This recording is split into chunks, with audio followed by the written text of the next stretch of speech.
Well, listen. If you don't have anything to say, you blab. You just go on and on and on and on and on and on and on and on and on and on and on and on. Voters do not agree with these despicable women on The View. They are wildly out of touch with the vast majority of Americans, and frankly, they should seek immediate help. She's probably been put in there because according to Donald Trump, she's a 10.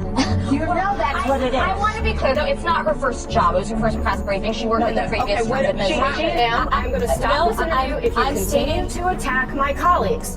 I would like to talk about Joe Biden and Donald Trump, who you work for. I am stating facts that your colleagues have stated in the past. Okay, now, I'm sorry, guys. We're going to come back out to the panel. Caroline, thank you very much for your time. In a statement afterwards, this young lady claimed her, quote, on-air snub proves that you-know-who will not be treated fairly in the upcoming debate. Now, do you think this is going to make people doubt whether CNN can stay objective, or is this more of the same of, everybody's against me, it's all rigged, I tell you?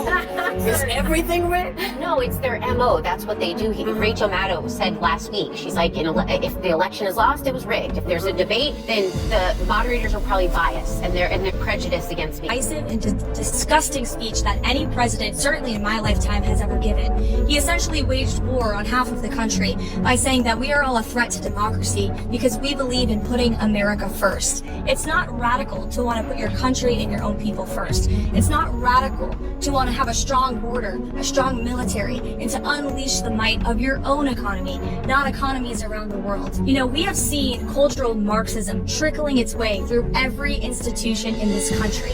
The public school system, the higher education university system, Hollywood, big tech, the corrupt mainstream media that I fought against in President Trump's White House are indoctrinating my generation of Americans into hating our country, hating one another based on race and gender and all of Karoline stormed onto the platform with the cool assurance that only comes from knowing exactly what was about to happen. Leavitt appeared indifferent to the close-knit environment as she sat across from Whoopi Goldberg and the other View hosts. She had been preparing for this moment for weeks, and she was not going to be intimidated by the lady who had spent years promoting a progressive narrative on national television, frequently at the expense of genuine debate. This opportunity was lost. As the camera started to roll, her cold eyes locked with Whoopi's. The usual hum of the show filled the air, but Karoline sensed the tension building. Whoopi, the self-proclaimed queen of the table, who had amassed a fortune by dictating talks, would have a different day. The newest political hot topic that had generated a great deal of controversy in the nation was Leavitt's invited topic, and Karoline wasn't content to just talk about it. She was determined to present her case persuasively and clearly.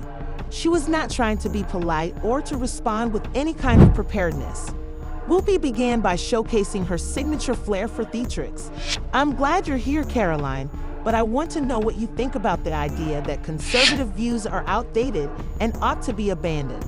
Lit leaned forward and gazed at Whoopi with a glass-breaking intensity, her smile never faltering. That's hilarious, wow. You ought to inquire.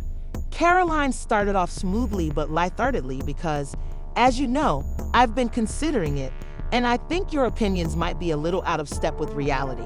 Despite your constant complaints about how outmoded conservative viewpoints are, the truth is that your progressive ideals are collapsing under the weight of common sense. The audience in the studio murmured as the other panelists gazed at Karoline with a mixture of interest and worry. Worry Whoopi never backs down from a challenge, but this wasn't the expected response, so her expression momentarily faltered. She snapped, saying, "Oh please, you conservatives are always clutching your pearls about tradition. Karoline, let's be honest. Our nation needs change, and the people are ready for it. The time has come to move forward instead of backward." Karoline's evil eyes gleamed as she leaned back in her chair and gazed straight into the cosmos. After a moment's reflection, she said, "You know, Whoopi, maybe that's the change you're looking for, but I think I'll go with something a little more grounded in reality. In cancel culture, where people are fired for voicing divergent opinions, basic common sense is seen as problematic." If you don't have anything to say, you blab. You just go on and on and on and on and on and on and on and on and on and on and on and on. Right. That's what you hear. Yeah. When they don't have anything to hold you with, nothing to make you think about what they have to say, they talk at you, not to you. And that's what she was doing. And she was doing it, and it's not new.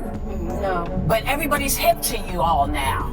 Yeah. And we are anticipating that you are not prepared. Because you keep saying you going and you preparing when you're on the trail. Live on this program yesterday, Joy Behar stirring the pot of controversy after saying this about Karoline. She's probably been put in there because according to Donald Trump, she's a 10. You know that's what it is. Do you want to take this? No, you cannot be attractive and smart. I will try to give Joy the benefit, and oh, thank you.